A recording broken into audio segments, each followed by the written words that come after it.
সকলে ভালো আছেন আশা করি।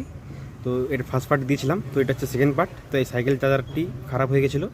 তো এর যে এখানে যে একটা কন্ট্রোল আইসি থাকে সেটাও খারাপ হয়ে গেছিলো। সেই কারণে আইসি যে যতবারই ট্রানজিস্টার লাগাচ্ছিল ততবারই কোনো রেসপন্স দিচ্ছিলো না, খারাপ হয়ে যাচ্ছিলো। সেক্ষেত্রে আমি একটা মডিউল, সুইচিং মডিউল একটা আমি এতে ব্যবহার করেছি, এতে ইনস্টল করেছি। দেখতে পাচ্ছেন কানেকশানটা কীভাবে করেছি, এবং এর সাথে সুইচিং মডিউলের যে কানেকশানগুলো আমি দেখিয়ে দিচ্ছি।